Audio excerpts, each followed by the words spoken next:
In today's video, I want to talk to you about an important subject, and that is the subject of false teachers or gurus.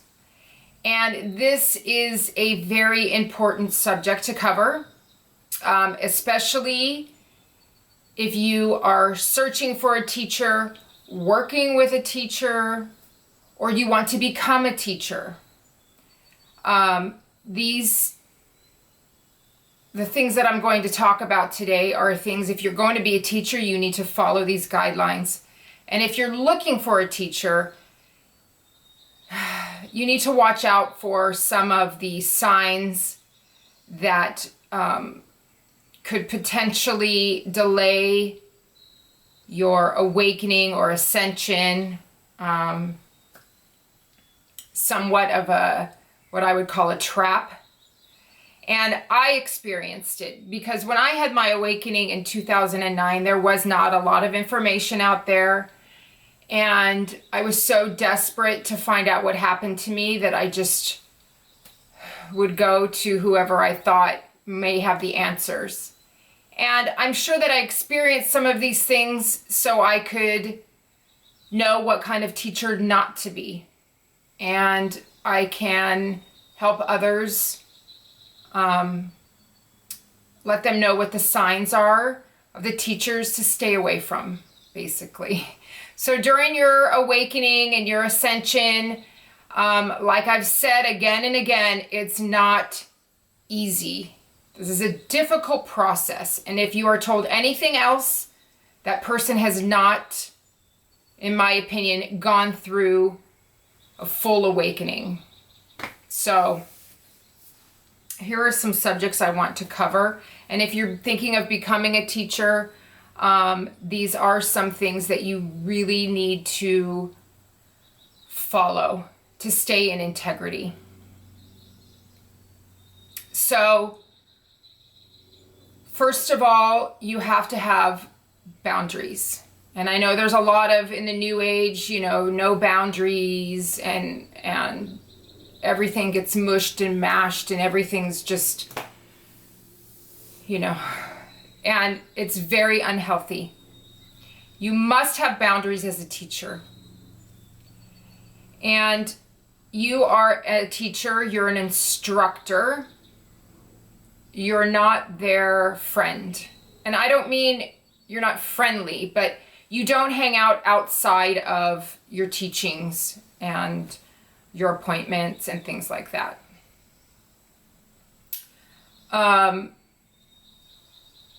This is huge, and I went through it, and so I'm here to talk to you. This is very, very important, and that's why you have to have boundaries. You do not have sex with your teacher. You do not have inappropriate touching with your teacher. I had the experience of going to a male shaman, which I thought he was, but he was a predator, basically. And if any teacher tells you that sex is part of waking up your kundalini, or like one incident, I went to Sedona. So Sedona is an amazingly beautiful place, but it is rife with people that will take advantage of you. Not everybody, but there's a lot there. So just to make that clear. And I forget what they call these people when you, it has to do with tantric sex. So there's a confusion there. Like Tantra was not associated with sex. And I know some people are going to be like, why, if you teach it or whatever. And this guy, I forgot what he called himself. And he would bring women to his house. And he would tell them that he would take them in a room. And he would basically tell them, you're beautiful, you're wanted, you have a beautiful soul. And then he said that opening up their roots chakra through their vagina would help with the Kundalini energy. So he was basically having these women pay him to have sacred sex. And it was disgusting, and he was nothing more than a gigolo, basically. So tantric sex is just people teaching how to have really good emotional bonding sex. It's not anything to do with spirituality. It's just teaching you to emotionally connect and all that kind of stuff. But what he was doing was predatory, and you never, I don't care if he put it under the guise of spiritual, it wasn't. And in my mind, he should be arrested. And that was so long ago, hopefully he's not there anymore. So you never cross that line. And it's very hard as a teacher because your students will project onto you. And because you're listening to their deepest, darkest secrets, and you understand what they're going through, and you're supportive of them, there's this bond that they develop for you that they can't talk to this with anybody else. So sometimes they feel like, you know, they fall in love with you, and they think that you've had past lives together, or your soulmates, or anything like that. They're projecting onto you, and they'll eventually get past that bump. But initially, just know that if you feel that way about a teacher, that you're projecting onto them, because finally someone understands what you're going through, and that creates this love for them. But don't confuse that with romantic love or anything like that. And you'll work through it, and you'll get that. But just, that's another reason you have to have boundaries as a teacher. That you don't allow that to happen. Even if you are attracted to them, it's a line you cannot cross. So again, when I talk about boundaries, it's so important. And, you know, another thing with healers and teachers is when you have a student come to you, there's a karmic debt. And so that's how you establish relationships. So if you're feeling like you need to heal a lot of people and all that kind of stuff, that probably means that you hurt a lot of people in a past life. And there's no, we all have done it. We've all been murderers, and who knows what we've done in our past lives. And that's why we don't remember them, because we would go insane. So there's always a karmic debt to the people that you're helping or you're healing. So, and if you do violate these boundaries, this happened with me when I was involved with this false teacher. He was out of integrity, and so was I. I mean, I knew that in deep down it wasn't right, and I was doing it anyway, and I stopped receiving information. So if you do go out of integrity as a teacher, or you push yourself and project onto this teacher, and you become out of integrity, you will stop receiving, the universe will not support that. And so I kept wondering to myself, why did I stop having experiences? Why aren't the gods communicating? Why aren't I, traveling like I used to? And it was because I was out of integrity, and I was involved with someone who was out of integrity. But I learned a lot from that. So now I can tell you that you must have boundaries as a teacher and as a student. Don't allow yourself to go there. Know that you're projecting onto them like they're your parent, and so you have this love for them, but then you think because you have that love it needs to be romantic or sexual, and that's not what's happening. It's just that you found someone that has accepted you and And no matter if you seem crazy or what you're going through that you can't tell other people, this person will listen to you. And so you just have this love for them. So just know that that's what's happening.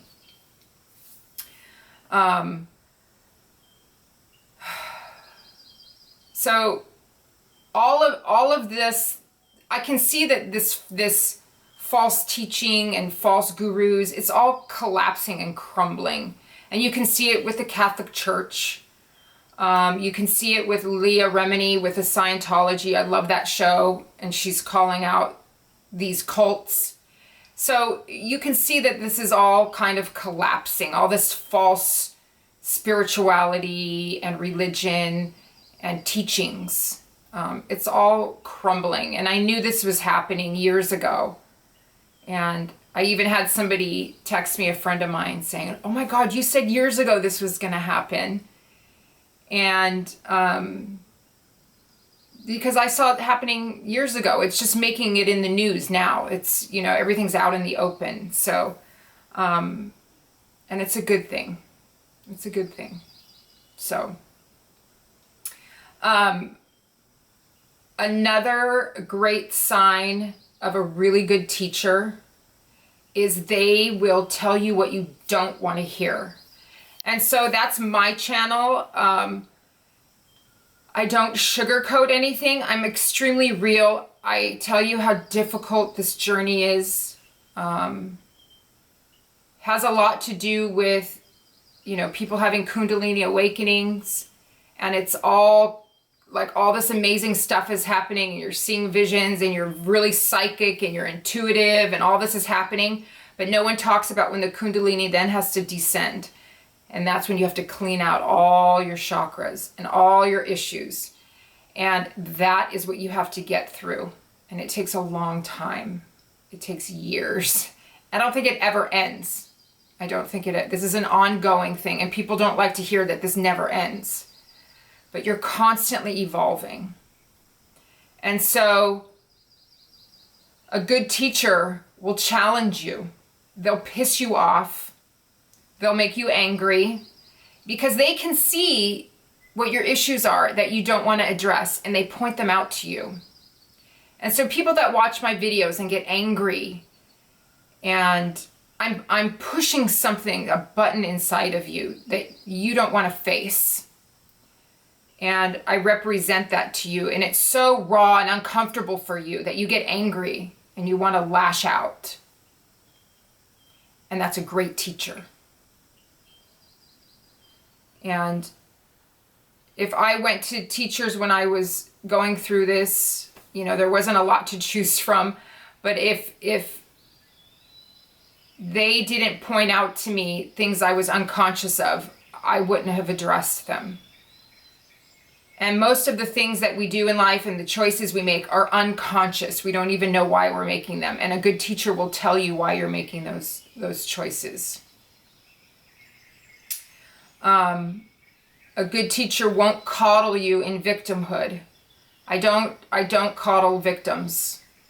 You're not a victim. We all have access to this amazing energy and amazing help that is around us. And you have to get out of victimhood. Yes, shitty things have happened to us. I've had some really shitty things happen to me. And I'm going to discuss that. There's some things that I wasn't even aware of until I started doing mantras, which I always tell you, you have to do if you want to address your unconscious issues. There's things that I haven't even shared with people, a person that I consider my best friend that knows everything about me, and I did not tell him this part of my life. And until I did mantra, I didn't understand why, and I didn't understand how much unconscious pain I was in. So I'll discuss that with you. And you may recognize, some of you may recognize yourself in my story. A good teacher will not feed you any fears. They will not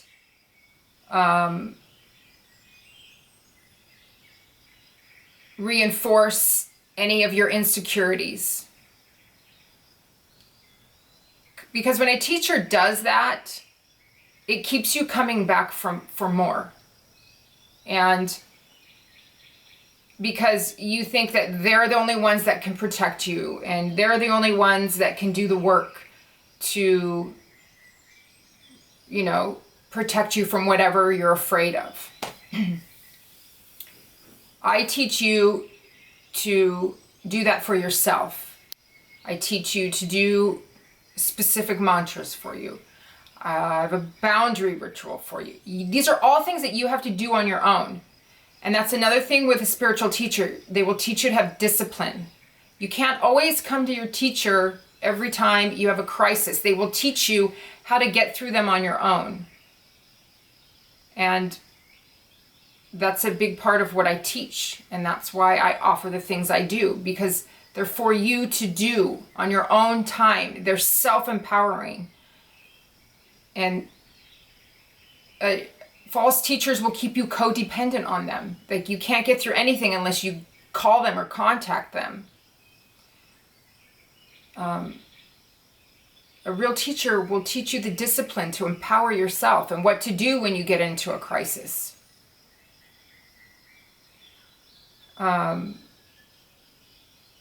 So a good teacher will push your buttons, and they won't make you feel good all the time. But it's not feeling good out of fear or, you know, something's after you. It's pointing out what you don't want to face. That's a great teacher. A great teacher will charge money because they know their value. If a teacher is offering you something for free, there's an agenda there. They may think they're unworthy of it, which they have no self-value. So I wouldn't go to a teacher like that. This path is a lonely path, you know, part of awakening, being a shaman. It's lonely. So maybe they want a friendship out of it. So they offer things for free. They could be in the mentality of being a martyr, which is very unhealthy, extremely unhealthy, to have martyr mentality, that you have to do this for free to save everybody. You're not here to save anybody. You work on yourself. You save yourself, if you want to think of that. And then you help others. You don't need to save anybody. That's very narcissistic. It also, when you're willing to pay, it shows the teacher that you're serious. It shows the universe that you're serious. And I've said this so many times. There has to be some type of sacrifice of something that you feel is valuable. And for me, my two biggest expenses is my teacher and the food I put in my body. Because that's going to get me where I'm going. And I'll do a video on diet and all that, because you're ascending through your body. Your body is so important on this journey. So you have to show the universe what you value. And I value my teacher, and I value my body. And how I do that is what I put into it. And you know how I feel about plant medicine and alcohol and all that kind of stuff. I don't put that in my body. So when you're showing the universe you're serious about learning and ascending, by investing in yourself spiritually, reinforcements will come. If you just want to spend your money on another pair of jeans and some more crystals and whatever, that you don't really need, you use them as distractions to avoid really doing the work. But again, you have to show the universe you're serious. The teachers will value their time and they'll value their energy, so they will charge. And if a teacher does anything for free, trust me, they'll end up resenting you. So don't ask for anything for free. Don't offer anything for free if you're going to teach. You will end up resenting the relationship and you will be taken advantage of, and that will be your lesson. You have to charge as a teacher.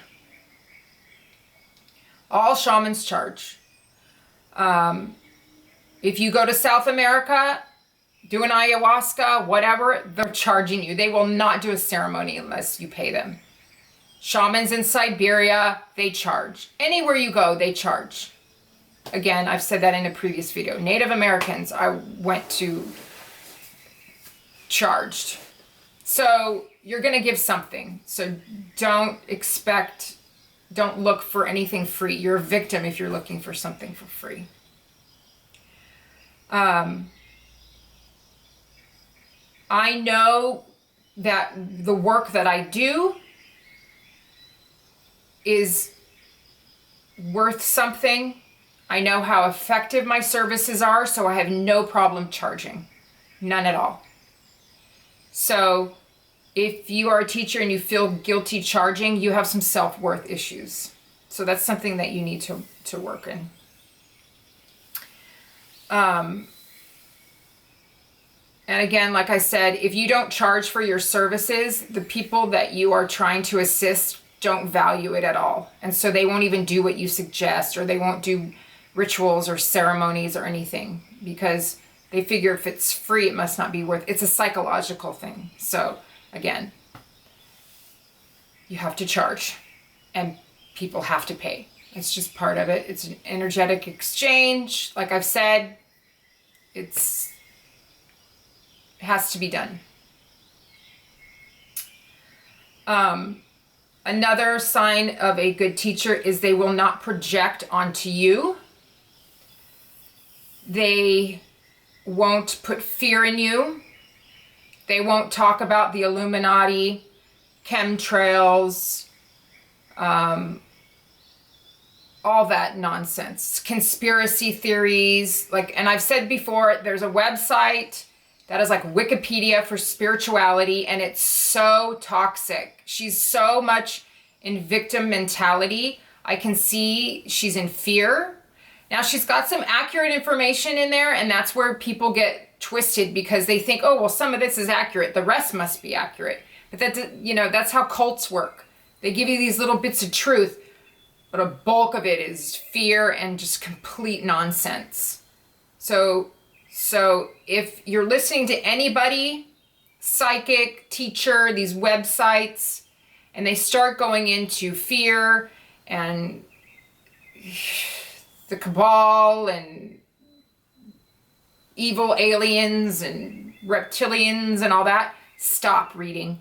Stop going to these teachers. Stop watching them on YouTube. They're in their unconscious issues. When I talk to other beings in other dimensions and the gods that they've never once talked about any of that kind of stuff because it's nonsense. It's unconscious issues that they're projecting. And I met with a woman one time, and she was telling me that she went to a psychic or somebody and that they told her father molested her. Now, she had no recollection or no memory of it. And right away I went, what? I didn't feel that at all. Not even one bit. And she's like, I've forgiven him. Now she psychologically, now she thinks that her own father molested her. Maybe he did, but what I felt like he didn't. And right away that I knew that this psychic she went to was probably molested. And now she's projecting it onto this person coming to her. And they like to do that because that forms like they don't feel alone. And it's so dangerous. So I would never tell somebody something like that. And if they came to me and said, my father molested me, I would help them through that. But you can't say something like that without knowing for sure. And I felt like the woman was projecting on, the psychic was projecting onto that woman. So now this has just caused her another issue and anger towards her father of something that may not have even happened. So be very careful when you're listening or going to tarot readers. I love tarot, but I only use it for self-development. It really helped me through a lot. And I think that's basically what it's more for, is self-awareness. I see a lot of tarot readers that project when I used to watch them. I don't watch them anymore. But just be careful that they're not projecting on their issues onto you. And if you are doing any of this type of work, make sure you're not projecting your own unconscious fears or things that happened to you, and now you're projecting them onto other people. And the last one that I can think of as a teacher is, if you go to someone and they say that they're anything other than human, don't continue to see these people. And if you say that you are anything other than human, you've got some work to do.